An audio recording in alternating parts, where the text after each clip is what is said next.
بسم اللہ الرحمن الرحیم۔ میرے عزیز نے سوال کیا ہے کہ یہاں رہنے والا ہر شخص اس بات کا دعوے دار ہے کہ وہ اسلام کا ماننے والا ہے اور دل سے اسلام کی پیروی کرنے کا قائل ہے، لیکن اس کے باوجود ہم نے ہر حربہ آزمایا ہے، لیکن یہ معاشرہ ٹھیک ہونا تو درکنار روز بروز بدتر ہوتا جا رہا ہے۔ درندگی کا ماحول اپنی عروج پر ہے، قتل و غارت گری کا ماحول اپنی عروج پر ہے۔ آخر کیا وجہ ہے کہ اسلام کے ماننے کے باوجود ہم اس قدر برائی کے شکار ہو گئے ہیں، ہم اس قدر درندگی کے شکار ہو گئے ہیں کہ تاریخ میں اس کی مثال نہیں دی جا سکتی، اور آخر اسے کیسے ٹھیک کیا جا سکتا ہے؟ میرے عزیز، بات یہ ہے کہ جس اسلام کو پیغمبر صلی اللہ علیہ وسلم لے کر آئے تھے، جو اسلام قرآن مجید کے اندر موجود ہے، جو اسلام حضرت محمد صلی اللہ علیہ وسلم اور ان کے ساتھیوں نے مدینہ میں اپنایا تھا، جس اسلام نے دنیا میں تہلکہ مچایا تھا، جس اسلام نے دنیا کے کونے کونے میں رہنے والے لوگوں کو متاثر کیا تھا، وہ اسلام برسوں پہلے ہم گم کر چکے ہیں۔ وہ اسلام ہمارے یہاں نہ تعلیمی اداروں میں پڑھایا جاتا ہے، وہ اسلام نہ ہمارے مدارس میں پڑھایا جاتا ہے، اور نہ ہی اس وقت دنیا میں کوئی ایسا معاشرہ موجود ہے کہ جس معاشرے کی مثال دے کر ہم یہ کہہ سکیں کہ یہ وہ اسلام ہے جس کی تعریف اللہ تعالیٰ نے کی ہے، یہ وہ اسلام ہے جسے ہمارے پیغمبر محمد صلی اللہ علیہ وسلم لے کر آئے تھے، یہ وہ اسلام ہے کہ جس کے بارے میں قرآن مجید کا دعویٰ یہ ہے کہ یہ دنیا کا بہترین دین ہے۔ جارج برنارڈ شاہ نے کہا تھا، اور بہت خوب کہا تھا، کہ اسلام دنیا کا بہترین مذہب ہے، لیکن مسلمان اس دنیا کے بدترین لوگ ہیں۔ آخر کیا وجہ ہے کہ اسلام کے ماننے کے باوجود ہم اس قدر گرے ہوئے ہیں کہ ہمارے معاشرے میں ہر وہ برائی موجود ہے، ہر وہ برائی موجود ہے جو تاریخ میں کسی قوم کے بارے میں کہا جا سکتا ہے کہ اس کے ہاں یہ برائی موجود تھا، ان تمام برائیوں کا مجموعہ ہمارا معاشرہ ہے۔ آخر ہم جس مذہب کو مانتے ہیں، جس دین کو مانتے ہیں، اس دین کے مشمولات میں سے کسی ایک بھی حکم پر عمل صادر کرنے کے لیے تیار نہیں۔ زبان سے یہاں ہر شخص اقرار کرنے کو تیار ہے، زبان سے یہاں ہر شخص حضرت عمر، حضرت ابو بکر کے درجے کا مسلمان ہے، لیکن عمل سے وہ ابو بکر اور فرعون سے بھی بدتر ہے۔ بات یہ ہے کہ جس وقت، جس دور میں ہم رہ رہے ہیں، جس دین کو اسلام کہا جا رہا ہے، جس دین کے مشمولات کی بنیاد پر ہمیں کہا جا رہا ہے کہ یہ اسلام ہے، دراصل وہ اسلام ہے ہی نہیں۔ آپ قرآن مجید پڑھ لیجئے، قرآن مجید میں جس اسلام کا تذکرہ موجود ہے وہ، اور پھر جو مدارس میں جو پڑھایا جاتا ہے یا ہمارے معاشرے میں جو اسلام رائج ہے، اس کے بالکل برخلاف ایک الگ تصویر ہے جو وہاں موجود ہے۔ لیکن کون ہے کہ جو سننے کے لیے تیار ہو؟ اگر آپ یہ کہہ دیں کہ جس دین کو آپ اسلام سمجھتے ہیں، جس دین کے مشمولات کو آپ اسلام کی مشمولات بتا رہے ہیں، وہ دراصل تو دین اسلام ہے ہی نہیں۔ قرآن مجید کے مطابق تو وہ ایک الگ دین ہے، الگ مذہب ہے، اس سے ہمیں کبھی روشناسی نہیں کرایا گیا۔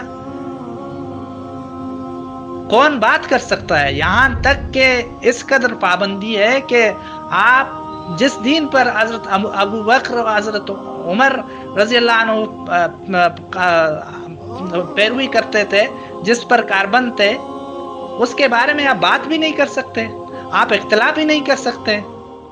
اسلام میں تو اختلاف کی پوری گنجائش موجود ہے۔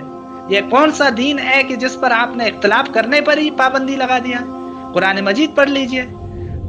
آخر اختلاف کو منع کرنے کی وجہ کیا ہے؟ وجہ یہ ہے کہ آپ اختلاف کریں گے تو حقیقت سامنے آئے گا، آپ اختلاف کریں گے تو یہ پتہ چل جائے گا کہ یہ حضور صلی اللہ علیہ وسلم کا وہ دین ہی نہیں ہے جو ہمارے یہاں جو ہے جسے نافذ کیا گیا ہے۔ قرآن مجید کا مطالعہ کیجئے، قرآن مجید میں جو شروع کے 13 سال تھے، شروع کے جو 13 سال تھے، 13 سال میں قرآن مجید کے تمام صورت اٹھا کر دیکھ لیجئے، اس میں قانون کا کوئی تذکرہ ہی موجود نہیں، اس میں صرف 2 چیزیں زیر بحث ہیں، نہ قانون عبادت کا ذکر موجود ہے، نہ دیگر قوانین کے حوالے سے قرآن مجید میں اس حوالے سے کوئی بات موجود، صرف 2 چیزیں زیر بحث ہیں، ایک اخلاق، دوسرا عقائد۔ قرآن مجید کیا کر رہا ہے؟ عقائد کو درست کر رہا ہے، اخلاق کو درست کر رہا ہے۔ یہ دونوں درست ہوں گے تو بات آگے جائے گی، لیکن ہمارے ہاں بالکل الٹ ہے۔ آپ کو شروع میں روزے کے بارے میں دعوت دیا جاتا ہے، آپ کو شروع میں عبادت کی طرف راغب کیا جاتا ہے، آپ کو شروع میں تبلیغ کی طرف راغب کیا جاتا ہے۔ بات یہ ہے کہ جس بندے کی اخلاقیت درست نہ ہو وہ کیسے دنیا کو باور کرا سکے گا کہ اسلام دنیا کا بہترین مذہب ہے۔ بات یہ ہے کہ ہمارے ہاں المیہ یہ ہے کہ معاشرے کی بات کر رہے تھے، ہم معاشرے کا تذکرہ کر رہے تھے کہ معاشرہ کیوں ٹھیک نہیں ہو رہا ہے۔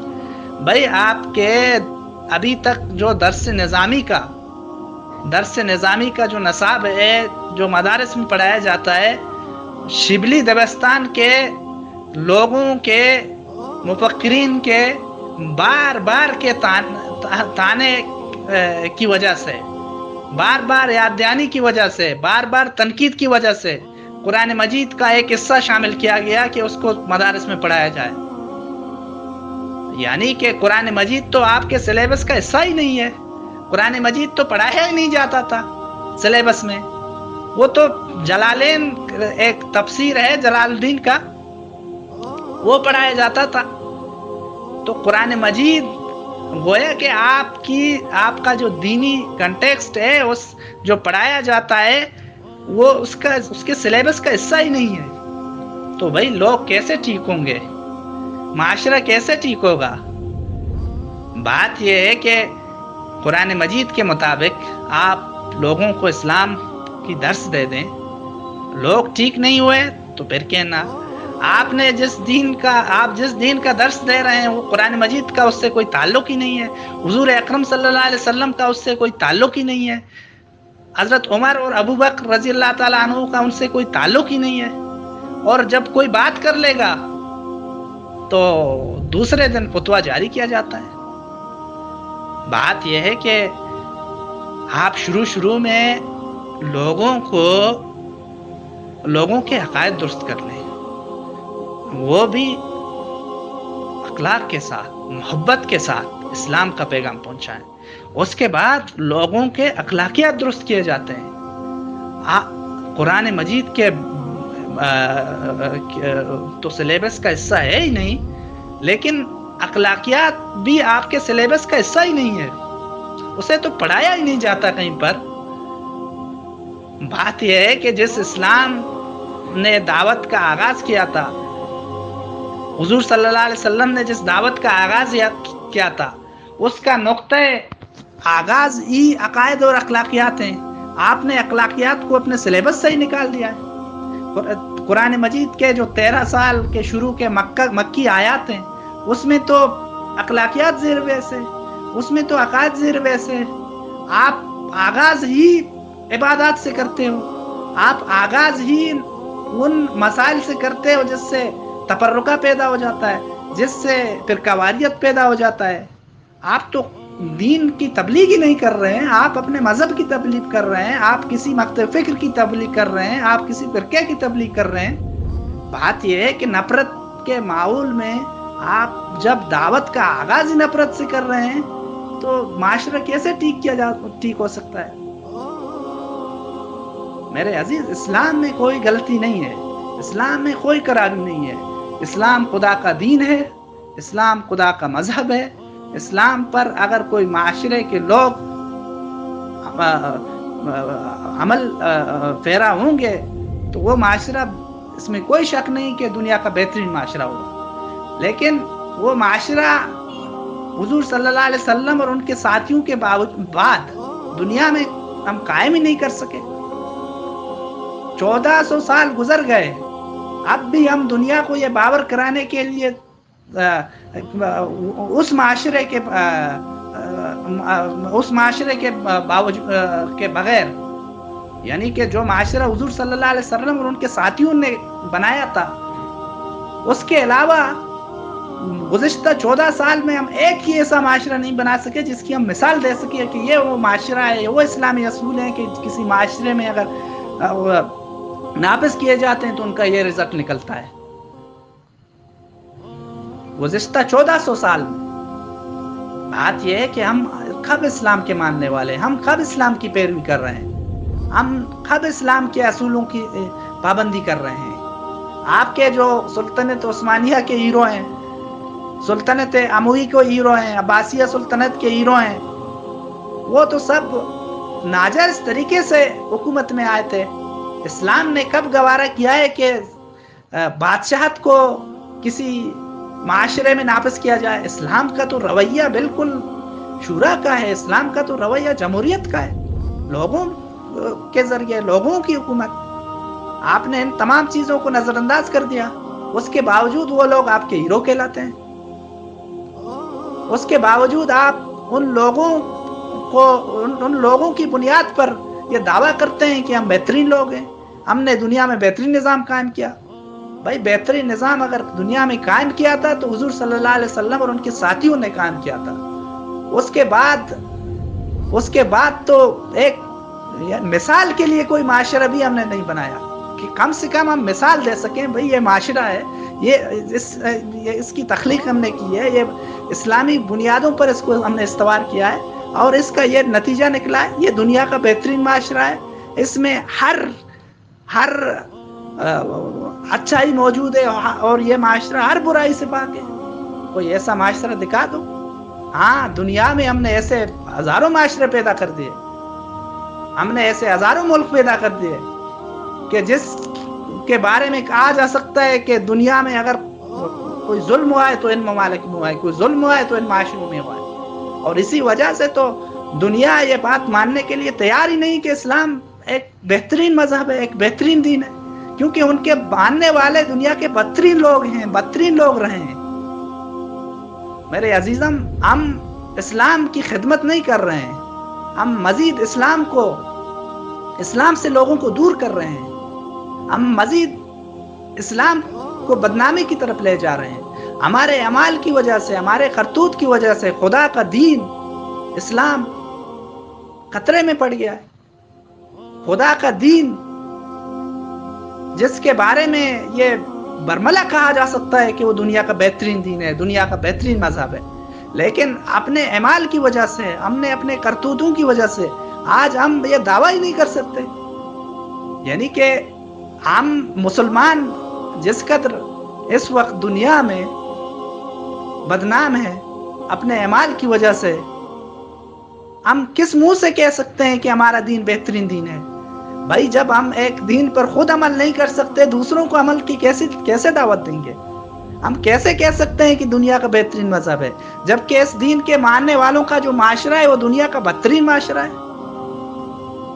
اس لیے میرا عزیز، بات یہ ہے کہ ہم جب تک صحیح اسلام کو رائج نہیں کریں گے، اسلام کے اصل اصولوں پر عمل پیرا نہیں ہوگے، جو دین حضور صلی اللہ علیہ وسلم لے کر آئے تھے اس کو سننے کے لیے، اس کو ماننے کے لیے تیار نہیں ہوگے، محض یہ لببازی دعوے کہ ہم مسلمان ہیں اور اسلام کے ہر حکم کے سامنے ہمارا سر تسلیم خم ہے اور دل گواہی دینے کے لیے تیار ہی نہیں.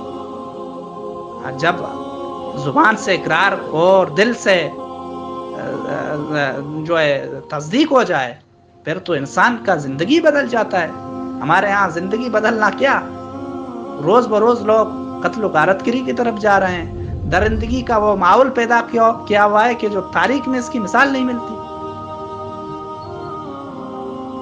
ہمیں چاہیے کہ ہم غور و فکر کے ساتھ بیٹھیں، اسلام کو دیکھیں، اسلام کے اصل مشمولات کو دیکھیں، تمام تعصبات کو ایک سائڈ لائن کر لیں، تمام فرقوں کو چھوڑ دیں اور حقیقت کی تلاش میں نکل جائیں، اور دلائل اور حقائق کی بنیاد پر یہ طے کر لیں کہ حقیقی اسلام کیا ہے، کہ جس کی بنیاد پر حضور صلی اللہ علیہ وسلم نے بہترین معاشرہ قائم کیا تھا. ہم تو اس وقت یہ ماننے کے لیے تیار نہیں ہیں، کہ یہ سننے کے لیے تیار نہیں ہیں کہ جس چیزوں کو آج ہم اسلام سمجھتے ہیں، اسلام کے مشمولات سمجھتے ہیں، وہ اسلام کے حصے ہی نہیں. تو بات آگے کیسے جا سکے گی، معاشرہ کیسے ٹھیک ہو سکے گا؟ وآخر دعوانا الحمدللہ رب العالمین.